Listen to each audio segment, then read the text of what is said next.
Ceci est un livre audio autogénéré par Google. 3 essais pour une économie. Politique du XXIe siècle. Questions contemporaines.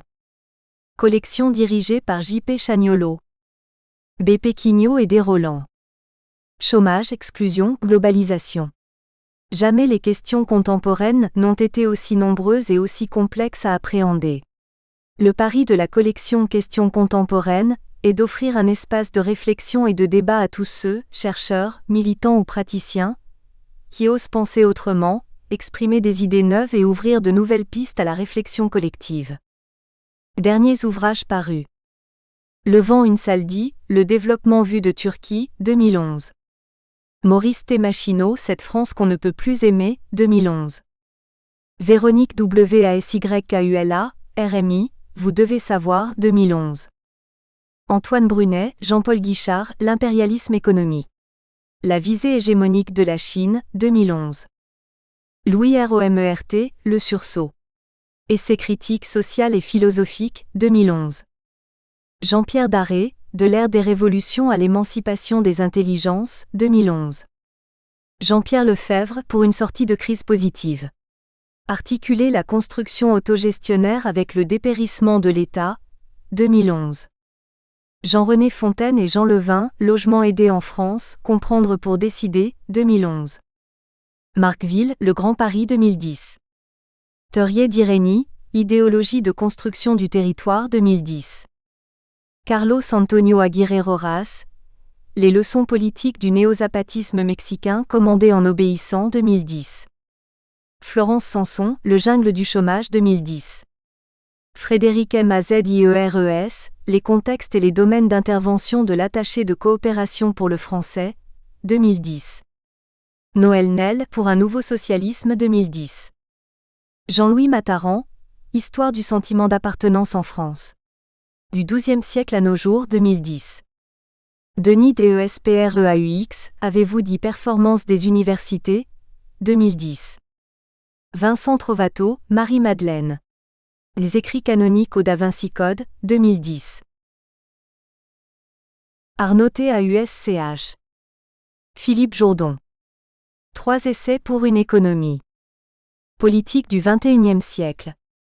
Mondialisation, gouvernance mondiale. Marginalisation. L'harmattan. Ce livre est une invitation pour que les sciences sociales de langue française se mettent d'accord, en termes quantitatifs, avec 3 des défis les plus urgents auxquels nous sommes confrontés dès aujourd'hui au XXIe siècle.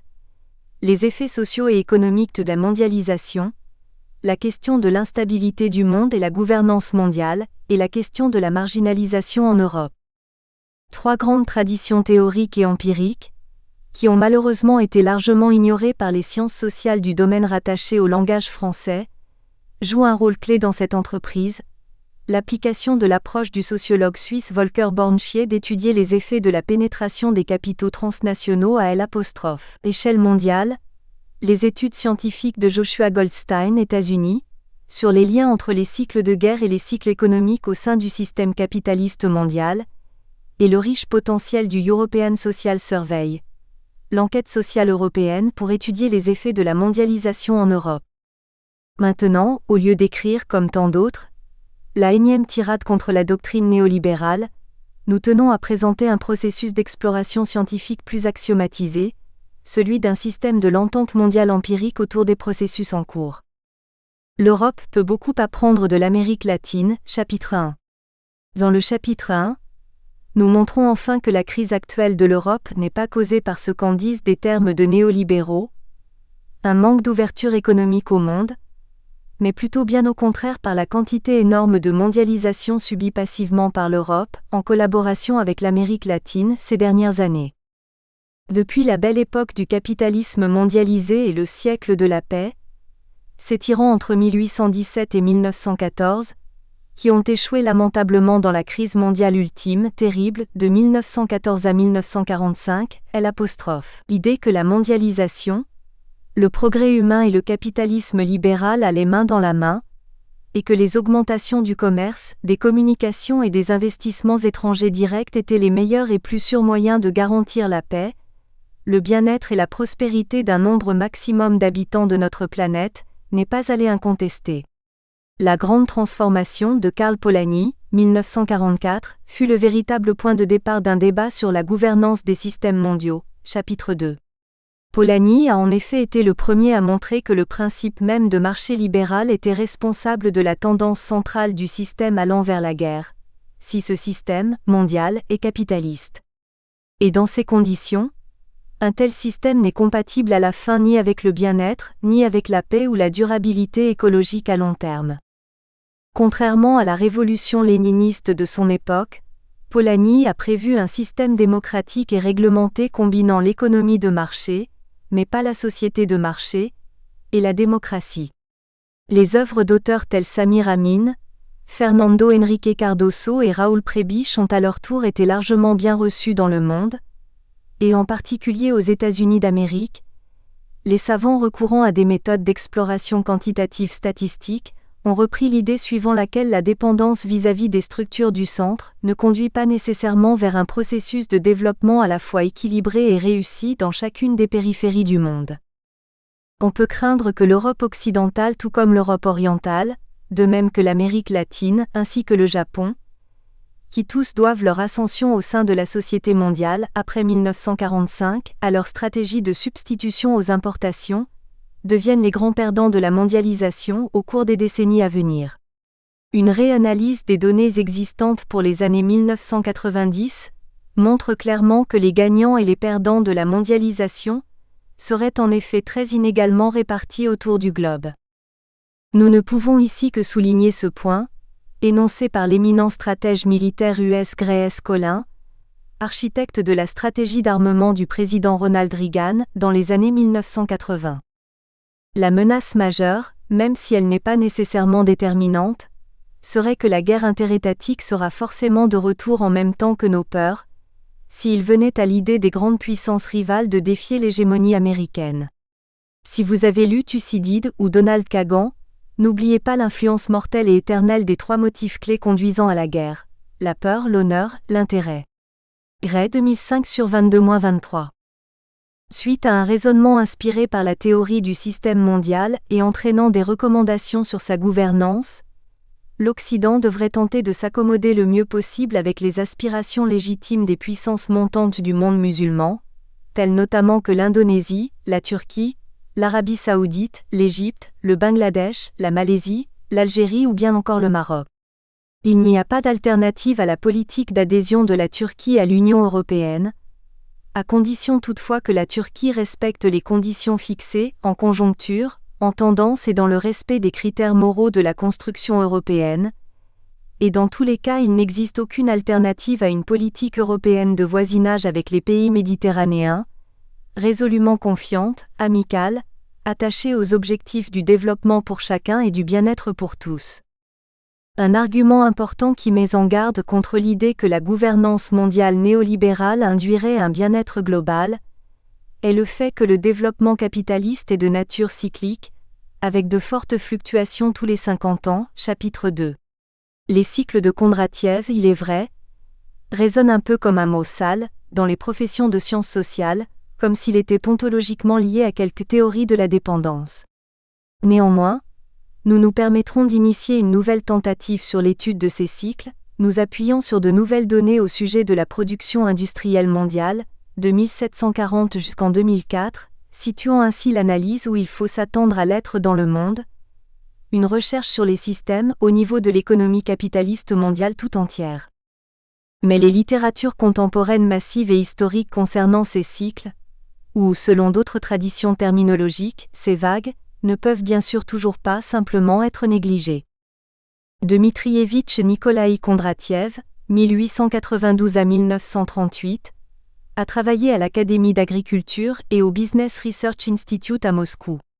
Il a analysé les prix de gros, puis les taux d'intérêt, ainsi que les salaires et le commerce extérieur au sein des principales économies occidentales, États-Unis, Grande-Bretagne, Allemagne et France. Enfin, il a aussi analysé les données sur la production et la consommation de charbon, la fonte et le plomb.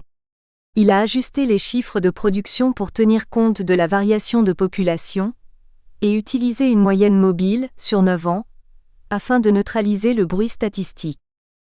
Le travail de Nikolai Kondratiev, et la dimension de son entreprise, ont bien fini par recevoir une reconnaissance internationale méritée. Kondratiev n'a jamais cédé à la pression exercée sur lui par le régime stalinien de son temps visant à le faire renoncer à ses idées, mais il fut tué en 1938, au Goulag. Finalement, son pays d'origine, la Russie, a entièrement réhabilité Kondratiev. Elle le considère comme un de ses plus grands chercheurs en sciences sociales de tous les temps.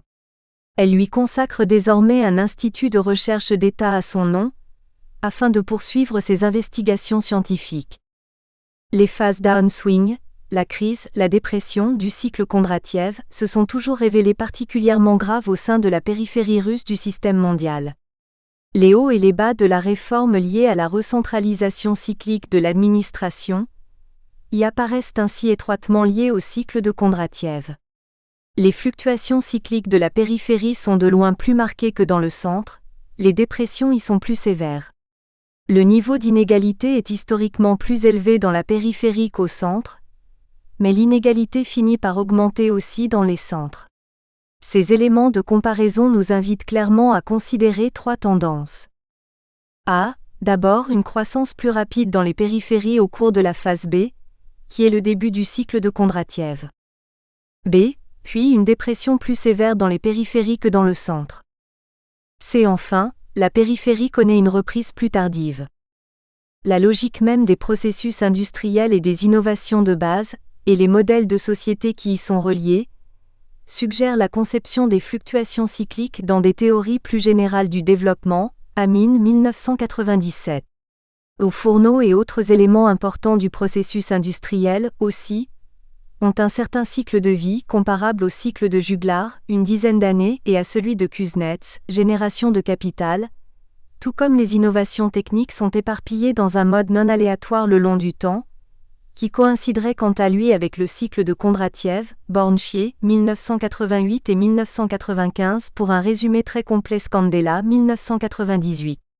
Il y a des instabilités à court terme d'une durée de 3 à 5 ans, cycle Kitchin, 8 à 11 ans, cycle Juglar, 18 à 22 ans, vague de Kuznets, et à plus long terme encore 40 à 60 années les ondes de Kondratiev. Le schéma suivant pourrait donc être proposé, à la lumière de la tradition issue de la théorie de Schumpeter, Scandella, 1998. Le capitalisme mondial depuis 1740 aurait eu, selon nous, des cycles suivants de Kuznets. Nos calculs sont basés sur les taux non transformés de la croissance mondiale de la production industrielle de 1740 à 2004, suivant mathématiquement des expressions polynomiales d'ordre 6 selon des dérivées sixièmes. 1741 à 1756, R accent circonflexe 2 égale 23,5%. 1756 à 1774, R accent circonflexe 2 égale 36,1%. 1774 à 1793, R accent circonflexe 2 égale 34,8%. 1793 à 1812, R accent circonflexe 2 égale 39,7%. 1812 à 1832, R accent circonflexe 2 égale 16,4%. 1832 à 1862, R accent circonflexe 2 égale 25,7%. 1862 à 1885, R accent circonflexe 2 égale 36,3%. 1885 à 1908, R accent circonflexe 2 égale 56,2%. 1908 à 1932, R accent circonflexe 2 égale 44,2%. 1932 à 1958, R accent circonflexe 2 égale 19,1%. 1958 à 1975, R accent circonflexe 2 égale 60,9%. 1975 à 1992, R accent circonflexe 2 égale 75,8%. Nous avons eu tendance à analyser la période entre 1756 et 1832 comme le premier cycle de Kondratiev de L'(R) industriel, la période entre 1832 et 1885 le deuxième cycle de Kondratiev, la période entre 1885 et 1932 le troisième cycle de Kondratiev, et la période entre 1932 et 1975 en tant que quatrième cycle Kondratiev. Ainsi, selon cette logique, nous sommes maintenant dans la dépression du cinquième cycle Kondratiev de l'ère industrielle. Selon Bornchier, les phases suivantes sont présentes dans le cas-cycle. Reprise. Prospérité. Prospérité relative, malgré la récession. Crise. Récupération temporaire. Dépression. Pour nous, 1756, 1832, 1885, 1932 et 1975 apparaissent comme les vrais débuts des nouvelles vagues Kondratiev, tandis que 1756, 1774, 1793, 1812, 1832, 1862, 1885, 1908, 1932, 1958, 1975 et 1992 signent les points de retournement, les creux, des cycles de Kuznets. Mais une des fonctionnalités les plus intrigantes du capitalisme contemporain reste que les phases d'expansion vigoureuse ont besoin d'être soutenues par un bien nouvel ordre politique mondial, hégémonique et bien organisé, alors que la force de la baisse d'activité et la sévérité des dépressions sont au contraire toujours fonction décroissante de l'ordre politique mondial. On a l'impression d'un petit navire, au milieu d'une mer agitée, avec des vagues issues de marées très fortes et qui poussent le navire le plus loin des côtes. Toutes les dépressions majeures dans le système mondial ont été de fait des phases de transition hégémonique. Toutes ces crises majeures ont ainsi présenté le caractère de ce que nous appellerons un tsunami de la politique mondiale, lié à de terribles bouleversements sociaux, tels les dépressions et les survenues de guerres de forte amplitude, voire d'amplitude dévastatrice. Ainsi le grand krach du début des années 1340 a marqué le début de l'ère génoise, selon Arrighi, ou l'âge portugais et génois, d'après Modelski. Le krach des années 1560 a marqué le début de l'ère néerlandaise, la dépression des années 1750 et 1760 marquait le début de l'ère britannique, et la Grande Dépression des années 1930 enfin, a été la crise terminale de la domination du monde britannique capitaliste, Arrighi 1995. Pour la première fois dans la littérature en sciences sociales de langue française, nous expliquons l'interconnexion entre ces deux mondes, le monde de la politique et celui des vagues économiques du type tsunami, d'une façon plus systématique. En réanalysant les dernières données scientifiques disponibles sur les conflits, nombre de morts au combat lors de toutes les guerres les plus importantes, Goldstein 1988 et UNODI Prior 2005, de 1495 à 2002, et en tant que données de ONU dit encore inédites sur la croissance de la production industrielle mondiale de 1740 à 2004, il est démontré que le long des balançoires de Kuznets et au long des cycles de Kondratiev du développement capitaliste mondial, qui joue un rôle important dans l'analyse de la guerre mondiale depuis 1495, le phénomène étudié est toujours présent après la fin du système communiste. Et l'instabilité, et non pas la stabilité, caractérise l'économie mondiale. Les formes en W, de la répétition du conflit mondial, depuis 1495 ne se sont pas achevées par la fin de la guerre froide. Les hégémonies globales qui se succédant caractérisent le fonctionnement du capitalisme mondial, existent toujours, et à chaque fois trouvent leur fin en étant remplacées par de nouvelles. Alors, où en sommes-nous aujourd'hui ? En 1870 ? 1913 ? 1938 ? La théorie du système mondial est emplie de spéculations au sujet de l'avenir, et beaucoup d'auteurs étudiant le système mondial estiment élever la probabilité de survenance d'une guerre mondiale aux alentours de 2020 ou 2030. Dans mon livre datant de 1988, j'ai signalé la période autour des années 2020 comme une zone de danger potentiel, et cette perspective continue de m'inquiéter. Goldstein 2005/8. Le leadership de la politique américaine sur la politique mondiale a diminué. Cela suggère que l'ère de la puissance mondiale dominée par les États-Unis, créée depuis 1945, arrive certainement proche de sa fin. Notre époque serait alors semblable à celle de 1850 à 1878, caractérisée par la délégitimation de la direction britannique, puis par la déconcentration du système international et l'ère des coalitions entre 1878 à 1914, cette dernière s'est terminée, comme nous le savons tous trop bien, dans la catastrophe de 1914. Le chapitre final, 3, met en lumière la question de l'intégration des musulmans en Europe, du point de vue récent de l'intégration sociale des non-ressortissants de l'UE, proposée par la Commission européenne 2007. Bien qu'il existe de plus en plus un débat sans fin sur l'islam, l'islamisme, le terrorisme islamiste et l'identité de l'Europe face aux communautés musulmanes vivant sur son sol, il n'existe quasiment aucune donnée transversale à partir de données nationales, concernant la portée réelle de la menace islamiste qui attendrait l'Europe, ni sur les conditions sociales qui conduisent ou peuvent conduire au radicalisme islamiste. Nos résultats quantitatifs rigoureux, basés sur l'utilisation systématique des données se rapportant à la communauté musulmane, contenues dans la très sérieuse European Social Survey, Enquête sociale européenne, ESS, soutiennent l'approche socio-libérale attachée à prendre au sérieux les termes de migration et intégration, jamais sans rapport l'un avec l'autre, ceci en contradiction notoire avec le discours politique actuel très alarmiste actuellement répandu en Europe occidentale. Nos matériaux actuels, fondés sur l'ESS, apportent un soutien fort à l'hypothèse que le soutien passif jouant pour le radicalisme islamiste en Europe, et la méfiance complète dans la démocratie qui lui est généralement assortie, ne doit probablement pas excéder 400 000 personnes. Aussi regrettable que l'extrémisme islamiste en Europe pourrait être, c'est une manière loin d'être aussi alarmiste que celle qui présente l'islam en Europe en tant que tel comme incompatible avec l'avenir de la démocratie. Nous constatons également que l'aliénation économique et sociale des musulmans en Europe correspond largement à des carences avérées dans la mise en œuvre à ce jour du processus de Lisbonne.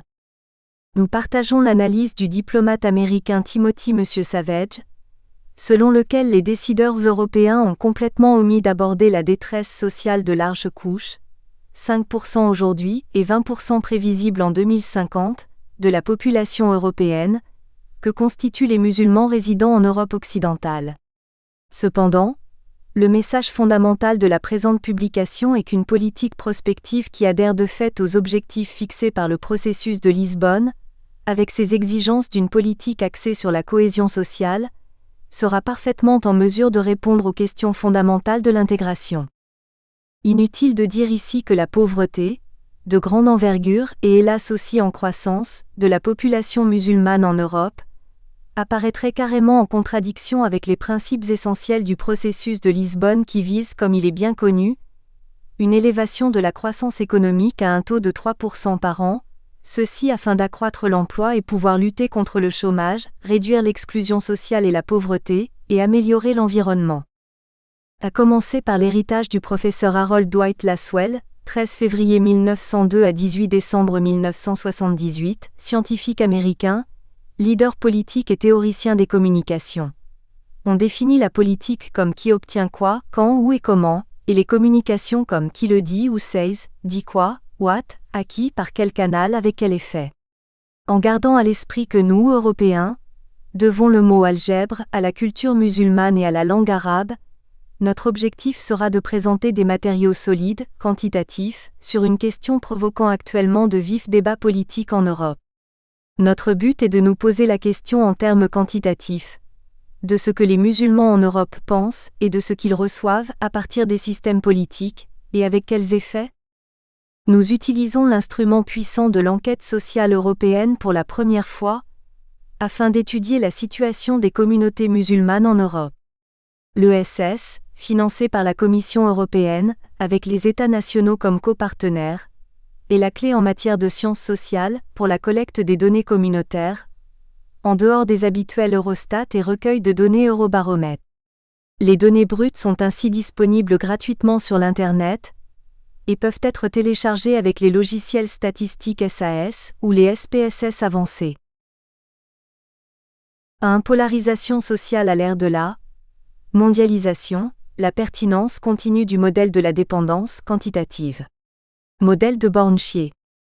Bien que la sociologie française a longuement débattu la question de la mondialisation, il est surprenant de constater que jusqu'à ce jour, et à toutes fins utiles, Elle a négligé la tentative internationale la plus cohérente pour mesurer quantitativement et étudier les effets de la pénétration du capital transnational sur le développement économique et social des pays d'accueil, proposée par le sociologue suisse Volker Borntschier dès les années 1980.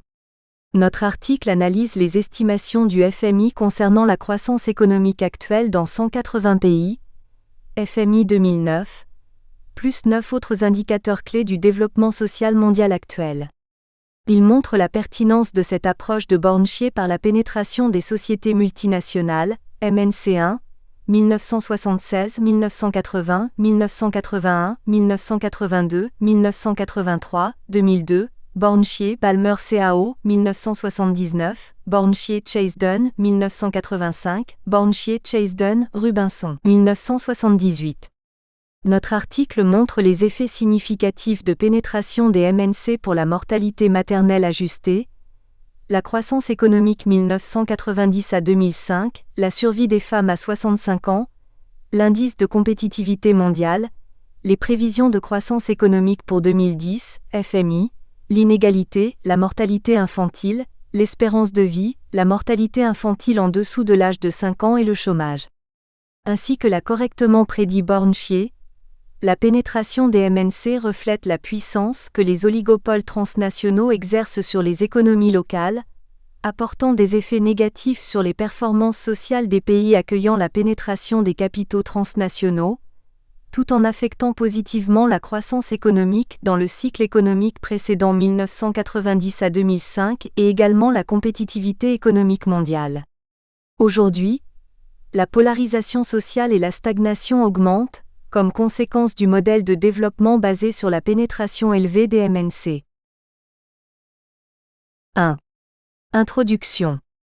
La profondeur de la crise économique mondiale actuelle, notamment dans la région euro-atlantique nord de notre globe, et l'apparent revirement dans le centre de gravitation de l'économie mondiale, s'éloignant de l'Atlantique tout en s'approchant de l'océan Indien et de l'océan Pacifique, renouvelle l'intérêt pour les modèles centre-périphérie dans la tradition de Prebisch, 1950, 1983, 1988 pour les théories de la dépendance dans la tradition d'auteurs tels que Cardoso, 1977, 1979, Cardoso, Faletto 1971, Furtado 1963, 1964, 1976, 1983, Sunkel, 1966, 1973, 1978, ainsi que pour la recherche quantitative inspirée par ces théories, à savoir Galtung 1971, Sunkel 1973 et plus tard Chase-Dunn 1975, Borntschier Chase-Dunn, Rubinson 1978 et Borntschier Ballmer CAO 1979.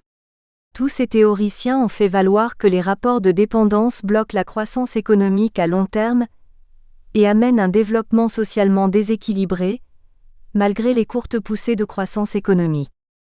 Du point de vue européen, surtout dans une Union européenne élargie, qui compte désormais 27 pays, beaucoup d'entre eux avec un profil typique de ce que la science sociale latino-américaine classique pourrait appeler une semi-périphérie, la question fondamentale est de savoir si l'insertion dépendante dans l'économie mondiale est encore une recette générale valable pour un développement sain et efficace ? Ou bien y a-t-il une leçon à tirer de l'expérience de la périphérie et de la semi-périphérie du monde, ainsi que de la recherche quantitative classique sur la dépendance, qui a été généralement critique vis-à-vis des effets de polarisation sociale à long terme dus au rapport de dépendance ? Dans un non-papier récent proposé par la présidence suédoise de l'UE, en 2009, nous lisons ce qui suit. Le commerce et l'intégration économique, combinés avec les nouvelles technologies, rapprochent les nouveaux marchés, les concurrents et les partenaires commerciaux. Ils aident à diminuer la pauvreté, promouvoir les valeurs démocratiques et accroître la stabilité internationale. Ils apportent d'énormes opportunités mais aussi une concurrence mondiale accrue, et augmentent les demandes pour que les marchés européens, les sociétés et les individus s'adaptent au changement. Cela est d'autant plus vrai qu'on fait face aujourd'hui à une instabilité économique et financière mondiale. Par conséquent, nous devons prendre de nouvelles mesures pour récolter les fruits de la mondialisation en renforçant la compétitivité de l'Europe. Croissance éco-efficace à l'ère de la mondialisation. Document suédois sur la stratégie de Lisbonne après 2010, Stockholm 2009. Ce papier va confronter les hypothèses sous-jacentes fondamentales de cette stratégie de politique économique européenne, avec la perspective Bornschie, c'est-à-dire en montrant que la pénétration transnationale conduit à un développement déséquilibré, tout en effectuant l'un des tests généraux transnationaux les plus amples sur les effets de la mondialisation touchant plusieurs dimensions du développement. La base de données d'accès libre disponible à http://www.percé.fr/web/revue/home nous apprend que jusqu'au 15 janvier 2010, seulement 2 courts articles socio-scientifiques en langue française publiés en France ont attiré l'attention de leurs lecteurs aux recherches du sociologue suisse Volker Bornschie, dont les travaux ont été amplement publiés dans les revues transnationales de sciences sociales, et dont les essais sont également apparus dans la Revue internationale des sciences sociales, publiée par l'UNESCO à Paris en plusieurs langues, dont le français. 2. À chaque vague d'élargissement, l'Europe devient de plus en plus comparable aux pays les plus avancés d'Amérique latine, en intégrant d'abord la semi-périphérique Irlande, 1973, puis la Grèce, le Portugal et l'Espagne dans les années 1980 et maintenant les nouveaux pays membres du Big Bang élargissement de 2004. Très tôt, le sociologue norvégien Johan Galtung a non seulement découvert pour le Nord mondial les fondements de la théorie de la dépendance dans son célèbre essai de 1971, mais en 1982, il a décrit l'Union européenne comme n'étant pas plus qu'un vivier d'interventionnisme corporatif transnational. À notre connaissance, Sears et ses associés ont été les premiers à introduire dans leur étude de 1978 la notion d'une Europe sous-développée. Aujourd'hui, dans l'élaboration des politiques européennes, en gros, on prétend que l'ouverture des marchés libres pour tous est une bonne solution, partout et n'importe quand. Lors des récentes élections au Parlement européen, les partis politiques de droite et de gauche, qui s'opposent fortement aux politiques actuelles de la Commission de l'UE et qui appartiennent pas aux groupes parlementaires principaux de centre-droite ou centre-gauche au Parlement européen, PPE, Parti populaire européen, PSE, sociodémocrates, ALDE libéraux, Green EFA, les Verts, voir http://www.europarl.europa.eu/élection de 009/default.htm. Language égale en parenthèse fermante, ont gagné plus de 30% du vote populaire dans 12 pays sur les 27 membres de l'UE classés par ordre de points de pourcentage décroissant par rapport au poids politique des partis les plus radicaux qui remettent en question le consensus européen de base. Lettonie, Lituanie, République tchèque, Estonie, Royaume-Uni, Autriche, Chypre, Pays-Bas, Italie, Pologne, France et Portugal. Les organisations critiques de la globalisation, comme la plateforme Attac, jouent indéniablement un rôle de plus en plus important dans la politique de plusieurs pays de l'Union européenne, et ont de même contribué à la défaite du gouvernement au cours du référendum français sur la Constitution européenne en 2005. Mais quelle serait la preuve sociologique quantitative qui soutiendrait ou renierait leurs allégations relatives aux effets de la mondialisation sur le développement social des pays d'accueil, ou les rejetterait? Comme nous l'avons indiqué, la variable clé dans la présente étude est la pénétration MNC, capital étranger. Il s'agit de mesurer la part de la valeur des investissements étrangers directs cumulés par les sociétés transnationales dans le produit intérieur brut du pays hôte, reflétant ainsi le pouvoir que les oligopoles transnationaux exercent sur l'économie locale. NUSED, World Investment Report 2009.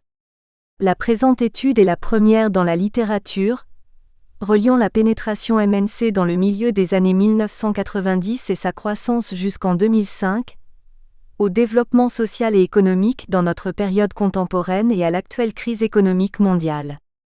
Le reste de cette étude est organisé comme suit. Dans la section 2, nous présentons très brièvement les principales théories examinées ici, l'analyse du système mondial dans la tradition de Polanyi 1957, Arrighi 1995 et Wallerstein 2000, le modèle de dépendance formulé par M. Cardoso 1979, en plus de L', analyse du capitalisme transnational et la désintégration nationale selon Sunkel 1973, sur laquelle se basent tous les autres modèles quantitatifs de dépendance dans la tradition de Bornchier. La dépendance envers MNC, reflétant la puissance économique, sociale et politique des sociétés oligopolistiques transfrontalières sur leur pays d'accueil, comme clé d'analyse des mutations contemporaines, est discutée dans la section 3. Les données, l'élaboration de la conception de la recherche et les analyses de régression pour nos 10 principaux indicateurs sont présentées dans la section 4. Nous rapportons les résultats empiriques dans la section 5. Une dernière section conclut cette étude. 2. Les principales théories sous examen ici. Dans l'élaboration des politiques de l'Union européenne aujourd'hui, des hypothèses pro-mondialistes fondamentales sont faites, comme celle où l'on suppose qu'un relativement faible niveau de prix international est absolument nécessaire pour le développement socio-économique. Pour ce qui est de la dépendance et plus récemment, de la théorie des systèmes mondiaux, en remontant à ses 4 pères fondateurs Samir Amin, Giovanni Arrighi, André Gunder Frank et Immanuel Wallerstein, l'ascension et le déclin dans la société mondiale sont largement déterminés à notre époque par les 5 monopoles suivants. Le monopole de la technologie, soutenu par les dépenses militaires des pays dominants. Le monopole du contrôle sur les finances mondiales, et une forte position dans la hiérarchie actuelle des équilibres des comptes. Le monopole de l'accès aux ressources naturelles. Le monopole sur les communications internationales et les médias, et le monopole des moyens militaires de destruction massive. Les théoriciens de la dépendance, tels que Cardoso 1977, Furtado 1976 et Sunkel 1966, 1978, 1994 et 2003, pour ce dernier, la réception européenne de la théorie de la dépendance, voire aussi Murshed 2002, Murshed et Raffer 1993. Nous espérons que vous avez apprécié cet aperçu. Pour continuer à écouter ce livre audio sur Google Play Livres, utilisez le lien dans la description de la vidéo.